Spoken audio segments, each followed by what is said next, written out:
Zaka zambiri Malawi anakhala chete, anthu angakhala ndi mantha m'mitima, koma nthawi idafika yoti dziko liyambe kuyankhula. Mu chaka cha 1992 kunabwera mawu akusintha, chakufa chihana anayima molimba, chakufa chihana. Kuno ndi kunjamba Freedom Park mu mzinda wa Blantyre, ndipo malo omwe ndayima pano ndi malo amtengo wapatali komanso malo ambiri ya dziko lino. Pamalo anotu ndi malo omwe Papa Yohane Paulo wachiwiri anapangitsa mwambo wa misa m'dziko muno. Mmenemu munali mwezi wa Meyi mu chaka cha 1989. Chokera pa nthawi imeneyi mpaka na lero sipanapezekenso mpata wina kuti Papa wa mpingo wa Katolika abwere m'dziko muno kuti adzatichezere. Zitsulo izi ndi umboni wambiri yomwe inachitika pa malo ano. Pa tsiku limenelotu akhristu osiyanasiyana a mpingo wa Katolika anakhamukira malo ano kudzakhala nawo pa mwambo wa mapemphero.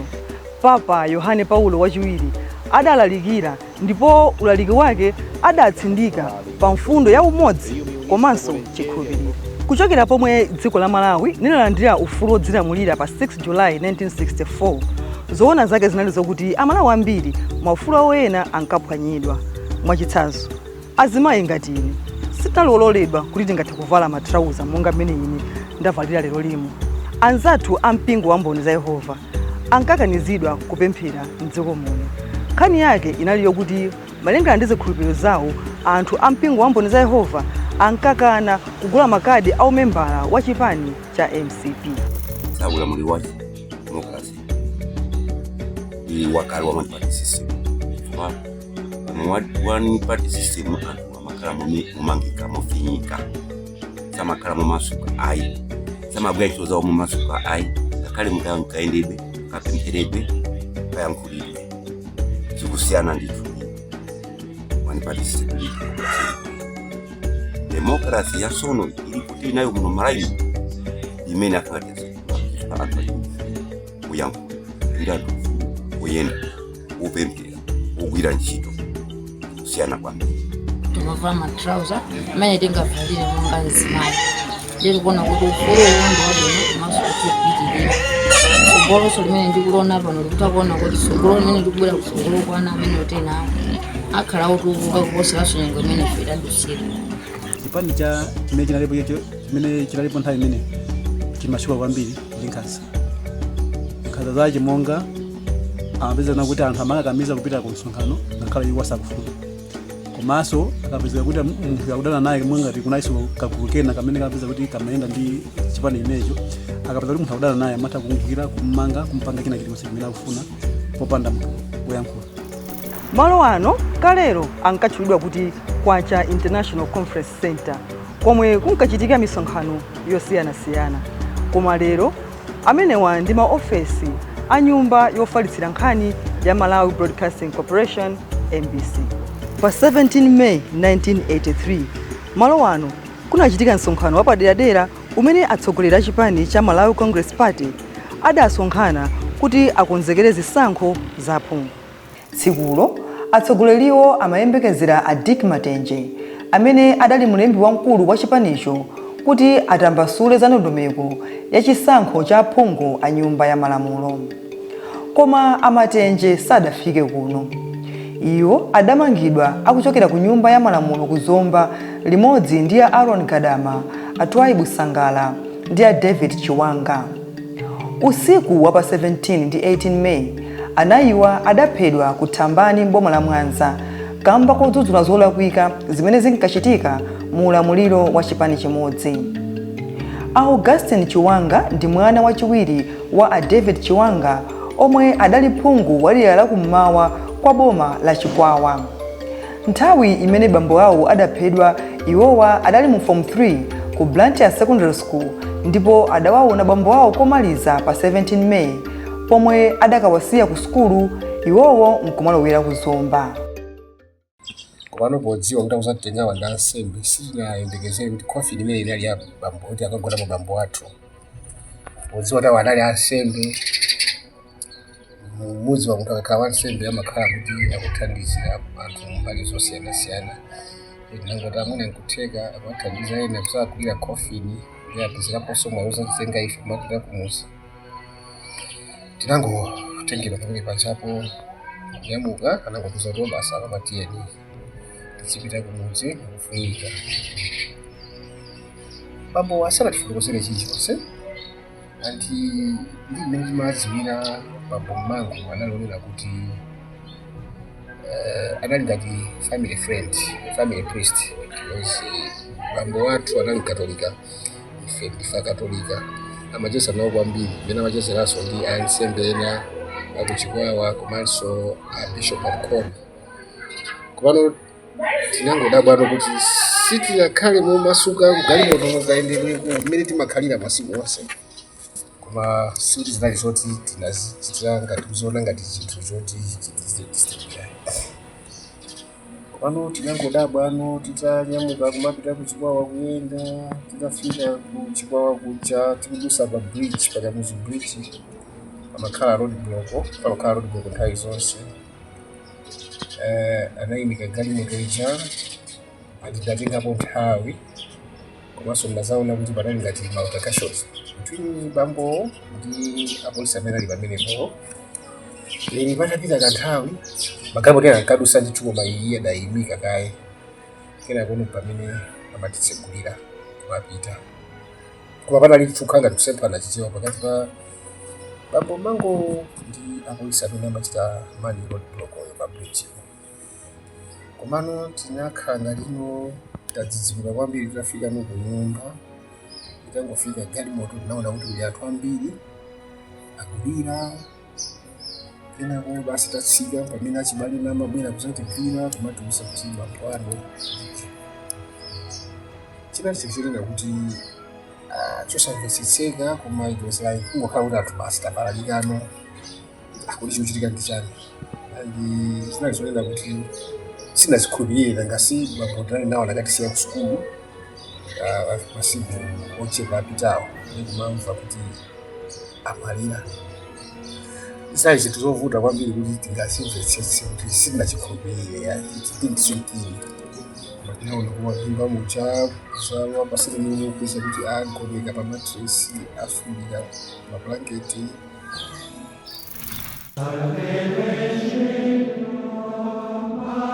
Poona mavuto amene Amalawi amakumana nawo pansi pa ulamuliro wa chipani cha Malawi Congress Party, atsogoleri a mpingo wa Katolika mabishopu amenewo anatulutsa chikalata pansi pa mutu wakuti ndipo 8 March 1992 kalata imeneyi inawerengedwa mu mipingo yonse ya Katolika m'dziko muno.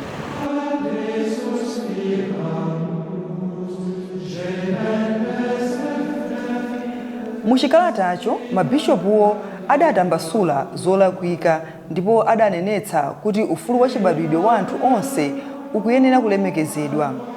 Mchitidwe womanga mosatsata ndondomeko umayenera kutha, ndipo boma limayenera kuthana ndi umphawi mwa zina. Kalatayo idapereka mangolomera kwa ogwira ntchito, ndipo iwo adachita sitalaka motsogozedwa ndi bungwe la Trade Union Congress TUC, imene pano imadziwika kuti Malawi Congress of Trade Unions. Sitalaka ya ogwira ntchito onse imene idachitika mu chaka cha 1992 sidachitikeponso m'dziko muno. Ken William Muhango ndi wadali mkulu wa TUC, ndipo Rashid Amini anali mlembi wa TUC.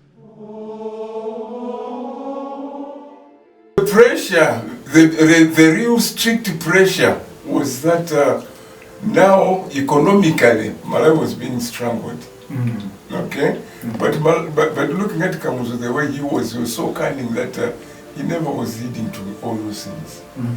Now there came a time when they said when the ICFTU led by is it Kairembo, Andrew Kairembo, said nobody should buy tobacco from Malawi. Okay. Now tobacco was our main cash crop. As if that was not enough, Andrew Kairembo told the Queen that the tea, you know those tea estates belong to the Queen. Yes. They said that tea, let the Malawians drink that tea alone. You should not buy with that tea. Now, looking at all those strangulations, it became so hard. And then it came to the extreme that they said, okay, now even from Transport and General Workers Union, your Air Malawi should just fly within Malawi. It should not go even out. If it goes out, maybe it goes to South Africa, because those are the people who want to it. But it should not go. And anybody who has a link to go abroad using Air Malawi will not be received out on the other side.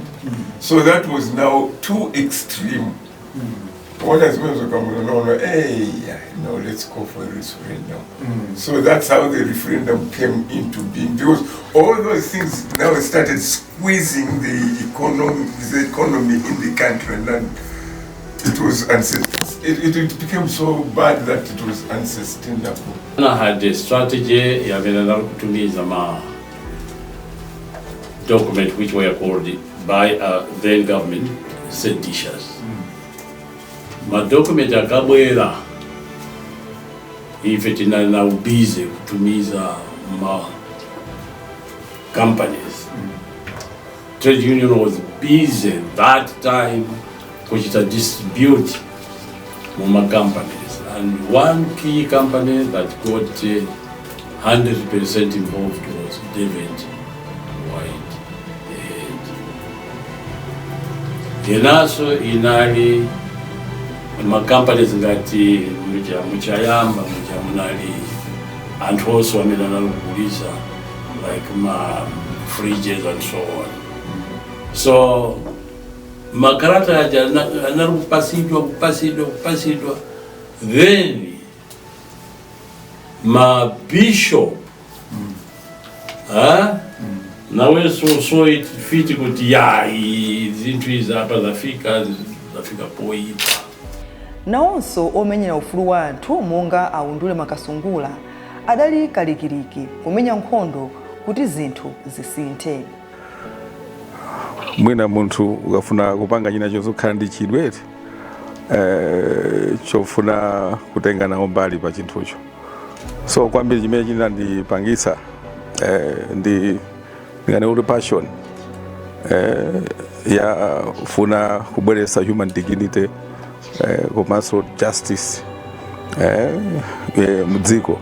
Komanso tikaona ndimene dziko linali kumbuyoko chipani chimodzi kunali kwambiri kuphwanyidwa kwa maufulu anthu.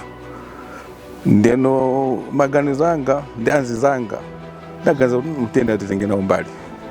Chifukwa chake ivi tinayambisa bungwe lathu la Center for Human Rights and Rehabilitation ofuna kuti titengepo mbali makamaka polimbikisa democracy komanso kuteteza ndi kulimbikisa maufulu achibadwidwe. Chifukwa democracy ndi maufulu achibadwidwe pamafuna anthu kuti atenge nawo mbali. Chifukwa si ntchito yophweka yayi. Chifukwa maopsezedwa mamangidwa ena amaphedwa maiko enayo.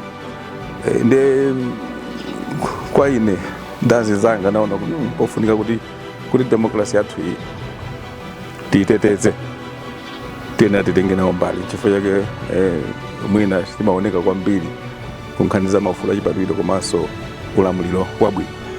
Akamlepo Kaluwa ndi mmodzi mwa anthu amene ankalankhula kwambiri pa wairesi ya Channel Africa zotsutsana ndi ulamuliro wa chipani chimodzi, chifukwa nthawiyo kudalibe ufulu wa atolankhani m'dziko muno. Nthawi zonse iwowa amalankhula zodzudzula ulamuliro wa Dr. Banda. 1966 pamene 1964 65 boma la Congress Party litango wina kumene ma elections anachita suspend chapter 12 of the constitution ya human rights chapter 12 kuti munthu akamanga ngati mene zili panopo 48 hours should be given kapena bail or kapena chana. Then anachita suspend chapter 12 atachita suspend chapter 12 1966 kuna zapezeka kuti Malawi Congress Party yomweyo after achita declare republic now 1966 kuna zapezeka kuti anaika set up chairman amene aone constitutional review. Chairman anali late Aleke Banda kusopano kubweresa chimpwirikiti chakuti 1994 tinene kuti we want to change. Atakhala chairman anaenda ziko loseri akunena kuti Dr. Banda akhale life president. Ndeno ndimantha amene anali pamene kuti atachita suspend detention without trial inayamba kubwera. Atachita suspend chapter 12 of the constitutional human rights. Ndeno kunayamba chimpwirikiti chomangidwa anthu. The crisis, cabinet crisis ija inakhala ngati yapitisa zinthu pena pake kuti sono Dr. Banda was no longer a prime minister, now was somebody more than even a president. By then he was still a prime minister. Then 1966 it turned out kuti somano achita kuti ndi republic sopano. Kuna zapezeka kuti Dr. Banda became a president. Ngati ena kuti yayi sakale president, akale life president. Ndeno constitution ija ainayamba sopano kuti aisinthe. Ndeno 1971 after tatolera kind 5 years 4 years kutolera ma views a 5 years anabwera sopano kuti Dr. Banda akhale life president. Meeting imene nakachitikira mkhadabe mukuziwa ife nthawi zina kumpoto timatengedwa ndi zinthu zazi ndikumene so Dr. Banda anachita declare kuti ngwazi life president ngwazi Dr. Kamuzu Banda koma nkakana tuye ananena kuti anthu inu you don't know what you are talking about kuti ineyo panopo ndikhale life president I'm 63 years. Time imene mabwera na 63 1964 65 66 71 anali mauje no ma 70 ndakuti ineyo sina auti iya bwana sitifuna winanso azinena chwa zonse zimene Zakamuzu Banda. Ndeno mukuziwa mbiri yake mwamva kuti anthu anamangidwa kutani detention without trials ma 70s muja anthu ena kuphedwa crocodiles jani. Ndeno anyamata ambiri amene anathawa nthawi imeneyi they could not stand up to Dr. Banda. No, anayesera ujeni atutachisiza 1967 kubwera ndi anyamata ake kuti china Gia, I think Gia is still living, koma itengano anamalira pompo ino mwahimba anamalira pompo yatutachisiza so anamalira pompo ndiye na koma ena nathawa ndi wosajata thawa apart from Dunduzu apart from yatutachisiza ndamene nayo anayesasona kuchita challenge Dr. Banda wosaja ayi. Ndi 1981 kunazapezeka kuti otonchirwa mamyengerera mapapo trustee sankafuna so pakhale mbiri yakuti amene anayambisa multi-party amene anayambisa Malawi Congress Party ndi ndani. Ndi kunazapezeka kuti anakamnyengera otonchirwa ku Tanzania because he was based in Tanzania kupita na Zambia mkazi wake amapulisa ku University of Zambia Vera Shiro. Fortunately she's still living, very old though. Ndeno atamnyengerera ndi mwana uja kuti atipite kutikapengera uchipata apo fika uchipata kuti basi you are taken to Malawi by force. Anambweresa kuno 1981 mazi waza milandu ije nalipo ija paka na mimba ya milandu paka he was sentenced to death this and that. Koma kunene njeni Malawi was not a place kuti inu mbenene kuti ndiboma. It was more like heaven government. To them Kamuzu was everything. To them everything was Kamuzu. To them Malawi Congress Party was just too superior. Then 1966 yomweja anachosa so article 4 imene for concept of multi-party democracy amasipati zambiri anachosa article 4 imene mavomereza kuti Malawi by then it was just done to Malawi shall have multi-party sort of political system.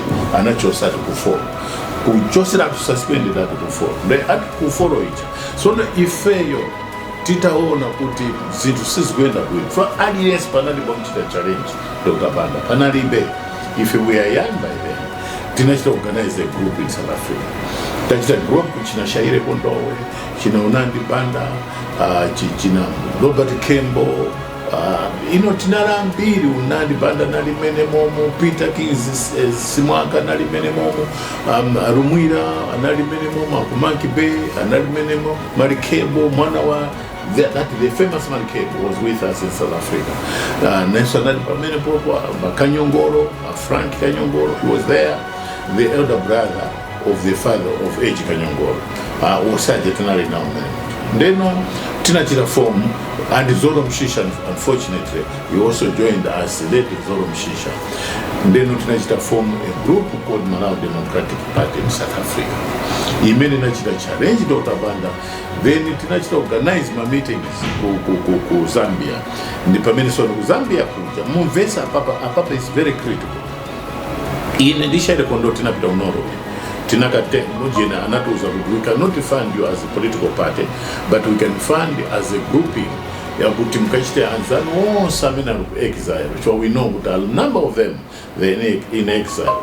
They know Tinasha group ku South Africa, Ujen ku Zambia. Late Kennedy Msonda anaenda paka ku Tanzania, anapita paka ku Kenya, anaga kumana china kanyama chume amamtawa choncho paka anaga kumana Posi Mgelere, Dr. Posi Mgelere in Uganda. Amena yesu anatitandi zako a little bit of funding kuti tichite organize also. Dana bwira of South Africa na kanao pass. Late Kennedy Msonda, I'm not talking about Kenneth Msonda. I'm talking about late Kennedy Msonda, was a famous somebody, Maraimo, the brother to this one. I would say Ausiana Mamai. Then Tita Karapans, Inea was the president of Malawi Democratic Party. Tina Mopanga program. Deta Pita Zambia, na ifuna tijitaniswa Antuena Muno Malawi. Late Edward Banali, late Chaka Karachasia, late Harry Thompson, Bakiri Mluzi, late Chakufa Chihana. Chakufa Chihana anaima molimba Chakufa Chihana nakula mkuu. Kuyambira pa 20 mpaka na pa 22 March 1992 Chakufa Chihana anali nawo pa msonkhano waukulu wokambirana za kuthekera kwa dziko la Malawi kukhala pa ufulu wa demokalase omwe unachitikira m'dziko la Zambia. Kuchoka uko Chihana adapita ku South Africa, koma pobwera kuchokera kumeneko iwo adamangidwa pa 6 April 1992 pa bwalo la ndege la Kamuzu International Airport ku Lilongwe. Kumangidwa kwa Chihana kudadzetsa mpungwepungwe pomwe mayiko ndi mabungwe adaleka kuthandiza dziko lino. I have decided to call for a national referendum on the question of whether people want our present one-party system or want to switch on to the multi-party system of government. Pa 18 October chaka chomwecho Dr. Banda adalengeza kuti mdziko muno muchitike referendamu kuti anthu asankhe pakati pa ulamuliro wa chipani chimodzi kapena kubwere zipani zambiri. Ofuna chipani chimodzi amasankha atambala wakuda, pomwe ofuna zipani zambiri amavotera nyali. Profesa Brown Chimpamba anali wapa mpando wa komiti imene idayendetsa referendamu, ndipo zotsatira zake zidali zoti ofuna zipani zambiri adapeza mavoti 64 mwa mavoti 100 aliwonse, pomwe ofuna chipani chimodzi adapeza mavoti 36 mwa mavoti 100 aliwonse. Ndipo pa chisankho cha pa 17 May 1994 abakiri mulozi a UDF ndiwo adapambana motsatana ndi Dr. Banda a MCP, kenako Chakufa Chihana a chipani cha Ford. Mai Anastasia Msosa ndiwo adayendetsa chisankho chimenechi. Sort of cooperation from most of the people because antavira majifuna chisankhocho. Ma problem sisale phera vachisankho pamwe makanthu ena ofuna kuchita zinthu zina ngati ine I had a bit of problems koma that time I was ndimachita kupewa anthu osati kupewa koma osazitengera serious ngati zisali zisati kanthu lenikeni kuzikita izino. So most of the people wanted a good election, a good change. But as usual, there are some people who are always troublemakers. Democracy is necessary. Democracy mafuneka kuti ichipindulire kuma I think it's very zikuchitika mwina Malawi we are taking things in our own way. Timamvabe zimene zikuchitika kunjaku kuti zinthu zina sizikuchitika bwino. Mwina supposed by anthu amene alena kukhala responsible.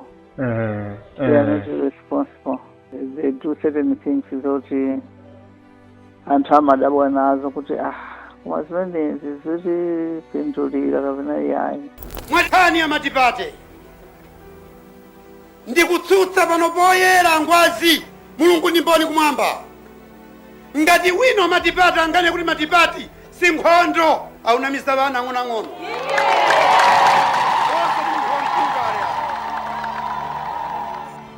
Nthawi imeneyo uthenga waukulu wochokera ku MCP udali woti matipati ndi nkhondo. Koma a Louis Chimango amene adali mu komiti yaikulu ya chipanicho pa nthawiyo ndipo adakhalapo sipikala wa nyumba ya malamulo akuti sikuti chipanicho chidakhala pansi ndi kubwera ndi mawuwa. Naliponso wena ndikhulupirira nangasaka ndonkhaniso yamalinga chine mbuto yakalulu kula mtadzonani. Yes. Ndidali ngati mene muneneramu mzira kwake kwa wena. Koma kampeni imene timachita had nothing to do with me. Koma mmene ndionera ine parliament yagwira ntchito yayo. Ntchito yovuta ifa ntchito ya dziko ni ntchito yolera wanthu yothandiza wanthu. Sono mwana wanzako ngwako yemwe my experience yaitali imene nakhala mpalament imo. Sinde kuti zonse zikhoza kukhala kuti zayenda kubwino. Zinava makhala zinandithu zofoka kapena dandaulitsa. Koma ntchito yamagwira bwino. Wena nkumakulira somo mwemo wena kuyamba ngati ukwawa kumene kuti wayimirira kenaka mutalutamanga. Pali zitsanzo za ambiri ma-parliamentarians zoterozo. Ineyo ndiunyadira kuti ndakhalapo nawo yaitalipo satichalikiyeni.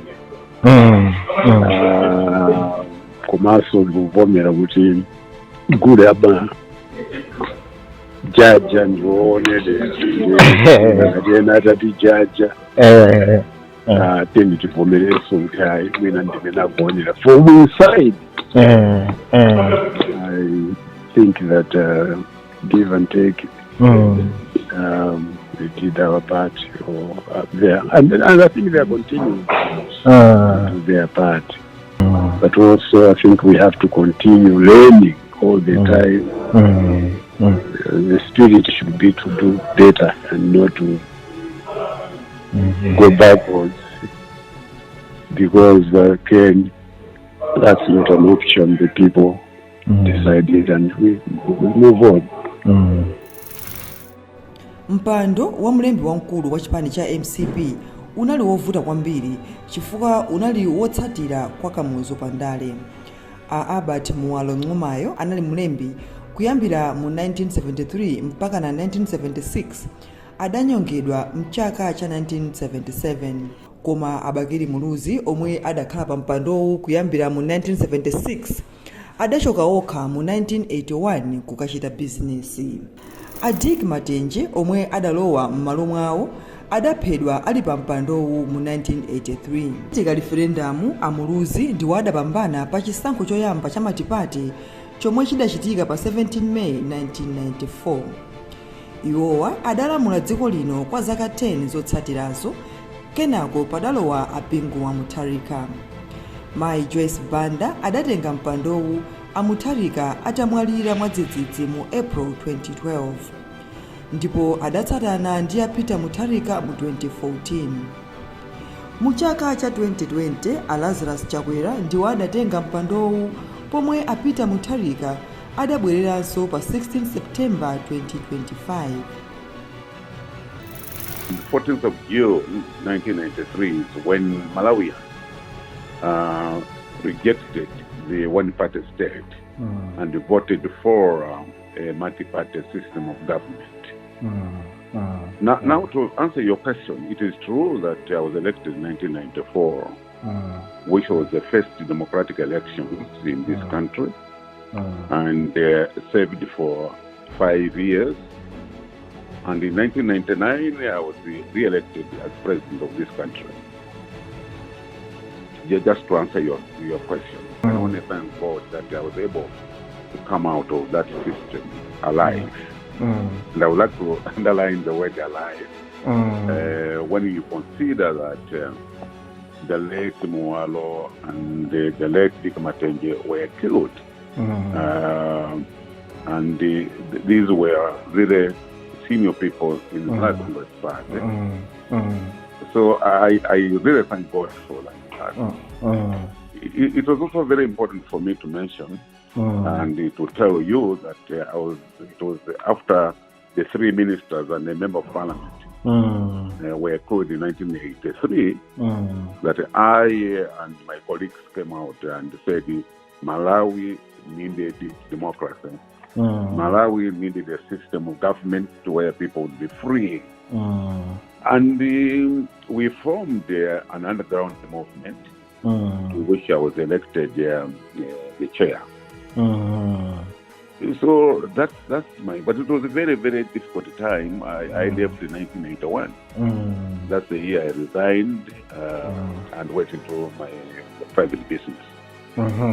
Ndiye inali nthawi yovuta kuti nthawi zina ndikamakumbukira ndimanena kuti zinatheka bwanji, koma kawiri tikamaganiza zinthu ngati zimene sisi ndanzo ndambuya amene ananena kuti ya nditero, koma inali nthawi yovuta kwambiri. That's what I can say.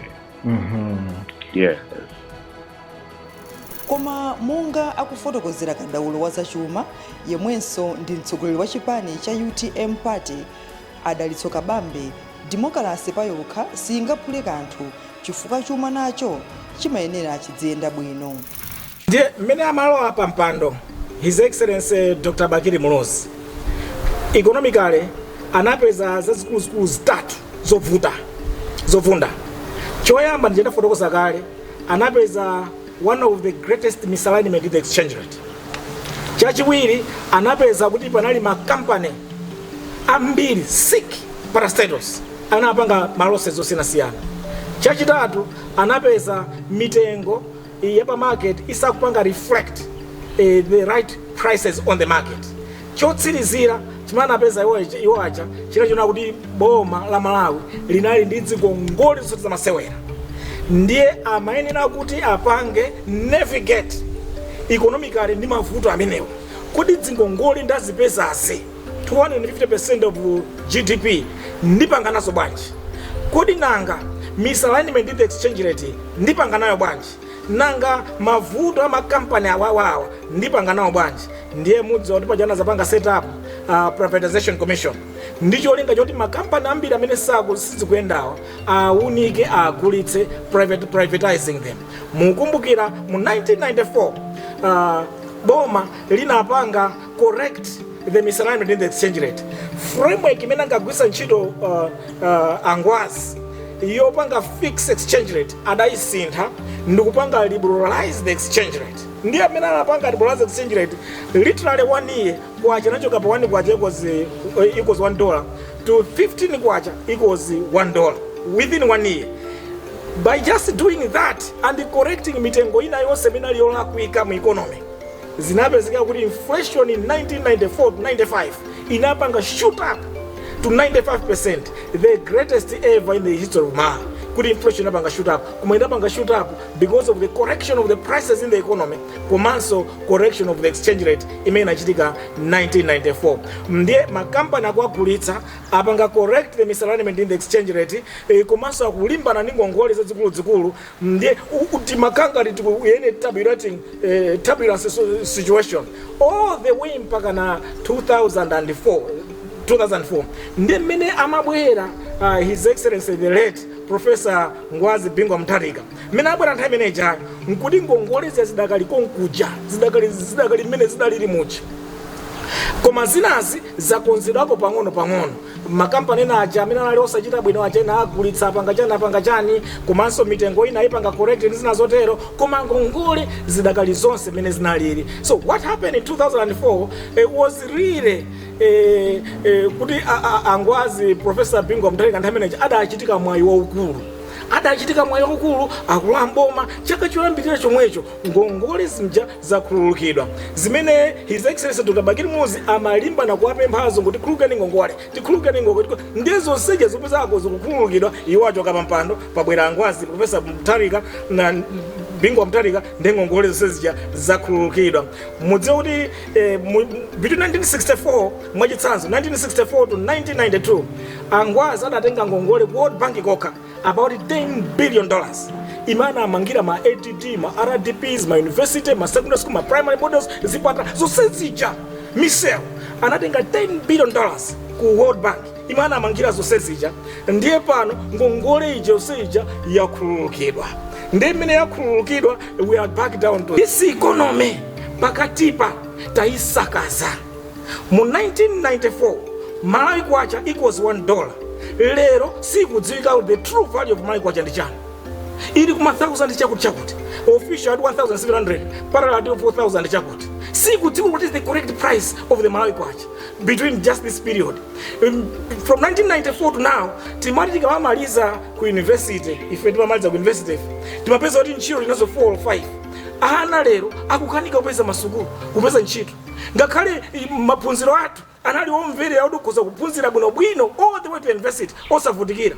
Ana lero akuvutika, maphunziro akuvutika kwambiri, zipata zathu muzone zasokonekera. Mukati muone makampani manenaja anali kumakata, makampani anali ku Kanengo, ali anali ku Luwinga, makampani oseje tinatseka onse over this period. Once anatsekera, timapanga toka zovala, timapanga toka magalimoto, timapanga toka sapato, timapanga toka malotions, timapanga toka zonse, timapanga toka zonse zidata para tungopanga import from outside the country. Dziko la Malawi ngosanduka Gaza in ruins economically.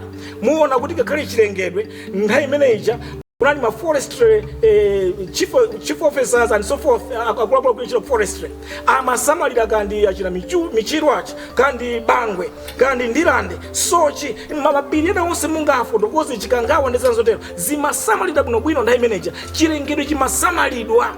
Lero chonse tinasaka zilado chilichonse mukaliona dziko la Malawi, you feel sorry chifukwa lero 91% of Malawians are jobless. Lero 75% of Malawians are in abject poverty. 7 out of 10 Malawians ngosaukitsitsa sangathe kupeza chilichonse. Mukayang'ana mukaonera nyumba zawo ndi zina zotero, mukapita mmakukaku mupeza kuti misewu yambiri ndiyosokonekera, midzi yathu yambiri kulibe misewu yatala, mupeza kuti madzi magetsi kulibe midzi yambiri dziko la Malawi, mupeza kuti basino ka generation aka kabwera pakatipa akakadzitsogoleri aka amangoganizira za UN kudzikhutitsa UN and their cronies and nothing for the country.